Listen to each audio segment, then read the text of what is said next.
Assalamualaikum warahmatullahi wabarakatuh. Perkenalkan, nama saya Rende Salwa Indriani dengan NPM 245705104 dari Prodi 1 Ilmu Komputer kelas B.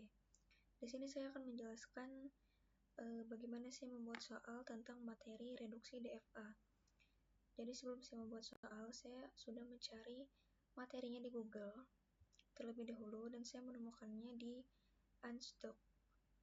Jadi di sini dijelaskan tentang reduksi DFA dengan lengkap, mulai dari reduksi DFA itu apa, terus pengelompokannya bagaimana, terus relasi-relasinya, tahapan perubahan, serta ada contoh dari DFA itu sendiri beserta penjelasan dan jawabannya juga.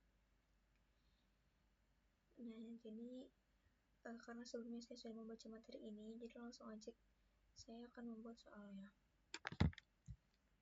Pertama itu saya membuatnya di Gform. Di sini saya tulis TBO 02 dan NPM saya, lalu di sini penjelasan nama, NPM, dan kelas saya. Soalnya saya buat pertanyaannya.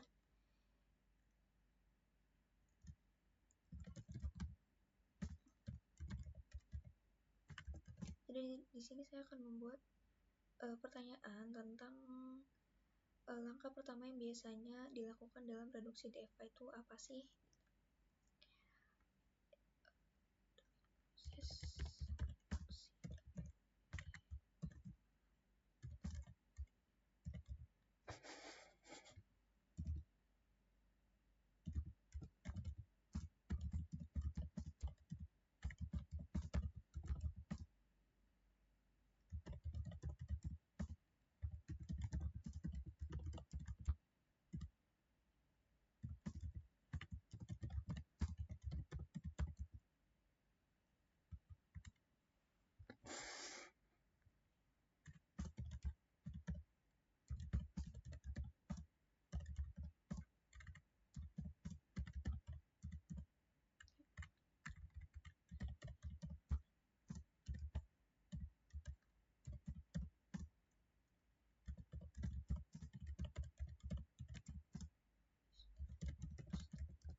Jadi di sini saya membuat soal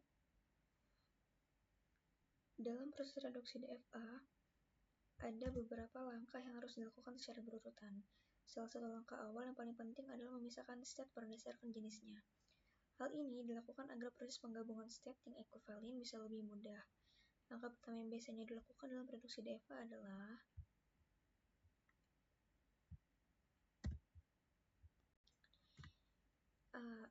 menghapus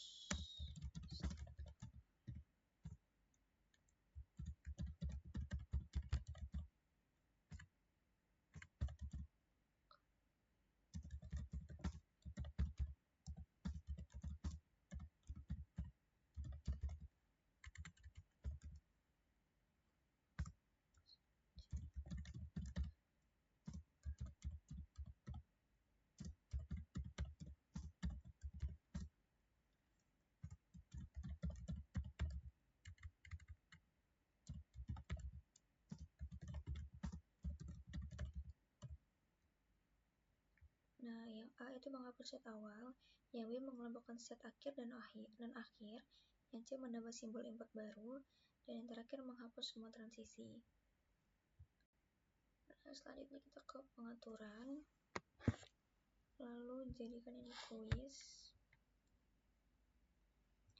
poinnya 1.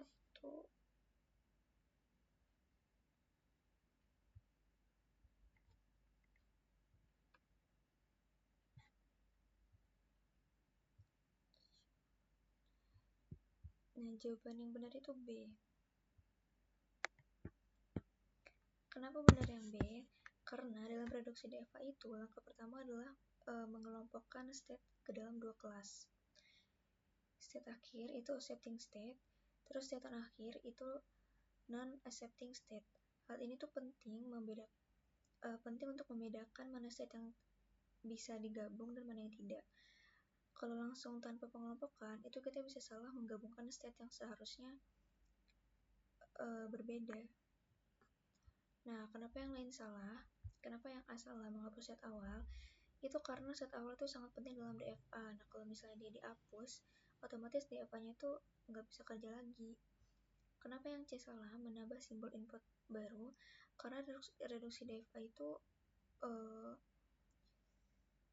tidak menambah atau mengubah soal simbol input. Tujuannya itu hanya menyederhanakan jumlah state. Nah, yang terakhir, kenapa menghapus semua transisi itu salah? Karena semua transisi dihapus. Kalau misalnya semua transisi dihapus, itu DFA-nya nggak bisa membaca string. Itu, jadi intinya langkah awal reduksi DFA itu selalu memisahkan state akhir dan non-akhir dulu, baru dilanjutkan dengan proses penyatuan state yang ekuivalen. Tuh, mungkin itu saja yang bisa saya sampaikan. Kurang lebihnya saya mohon maaf. Saya akhiri. Wassalamualaikum warahmatullahi wabarakatuh.